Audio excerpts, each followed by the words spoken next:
Wells Fargo CFO John Shrewsbury saying today, quote, people are just not buying homes. And while some, like Kevin O'Leary, may say they're not surprised, is it a cause for concern when the nation's largest mortgage originator says home sales are hitting a slump? Well, let's bring in national housing analyst Dani Babb for her thoughts on this one. Dani, were you surprised by these comments from Wells? No, not surprised. The Consumer Financial Protection Bureau changed the rules again this last year, and starting the beginning of this year, and they've basically taken out a lot of the incentives for banks to offer unique products. So anything above a 30-year mortgage, interest-only products, jumbo loans, anything above a 43% debt-to-income ratio, family formation has slowed because or delayed because of jobs and careers. I'm not surprised. Also, a lot of people are priced out of the market.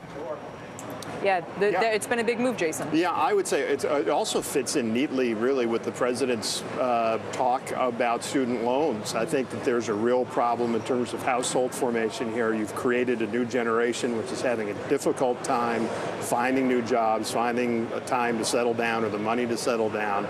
I think also it speaks to the idea that monetary policy and regulatory policy are somewhat at odds, which is to say that monetary policy is extremely accommodative.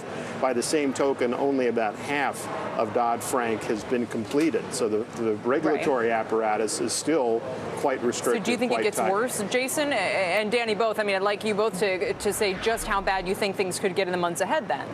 I personally think things have bottomed, but I also am of the belief that things aren't going to get better, a lot better, anytime soon, that this is a long process under which you're going to have to restructure the U.S. economy. Because, Dani, we also had Goldman's chief economist, Jan Hatzius, last hour, who's more bullish on the U.S. economy, says he thinks that move in people moving back home with their parents is going to reverse, even if it takes a little time. He says he's reasonably positive on the housing market. Yeah, I think for the next couple of years we'll start to see some leveling off. Essentially, for the last 18 months, we've had an appreciation rate that's 5 to 6 times GDP. That's not sustainable. So if we're looking at 20% appreciation rates over the long term, I don't think that's going to happen. But are we going to see some leveling off and then maybe some more stable growth in the long term? I think so, and I think some of the foreclosure numbers point to that as well. And we also have, as he was just saying, the household formation factor is certainly playing a role. Jobs are playing a role, and pricing, people being priced out of the market. I mean, that doesn't argue, Kevin, for people staying away from housing altogether, like you were saying last week. And having made those remarks, which we played a million times, do you want to temper that at all? Not at all. I'm just pointing out that this asset class is no different than any other. You have to view it in the context of, let's say, the next 5 years. One thing we never talk about in housing, and certainly people that are considering forming a young family and buying one, is the transactional cost of doing this. The cost of actually going through the process of getting a mortgage, buying a home, paying the realtors, paying the land transfer taxes if there are any, paying all of those ends up being somewhere between 5 and 7%. Kelly, you can't guarantee me that in the next 5 years I'll get a 7% appreciation in this asset.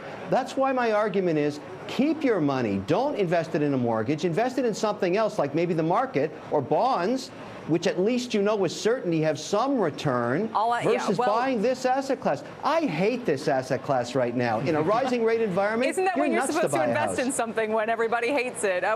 Before we go, Stephen, what would you say? Well, I think it's interesting that we've become conditioned to be collectively rooting for housing to increase, which seems to make sense from an investment perspective. It does make sense, I admit. But if you're thinking in terms of a societal perspective, what that means is that everybody who wants to buy a home, they're facing inflation, except for the people who are cashing out, maybe downsizing. So I think in terms of thinking about income mobility and actual life mobility and job opportunities and life opportunities, this is not terrible news. I hate to say that to an investment audience, but that's the way I look at it. In terms of the transaction cost, I could not agree with you more. I mean, we've written about how realtors' fees are bizarrely relatively high, considering the way tradition and the internet and the economy. I mean, what are if you're buying stock, who's willing to pay 5 or 6% on a big lump of stock? It doesn't happen. Pennies versus nickels. We are indeed. So I think we're due for a change there. It's a long time in coming. Dani, thank you. Thank you. Appreciate the perspective this hour.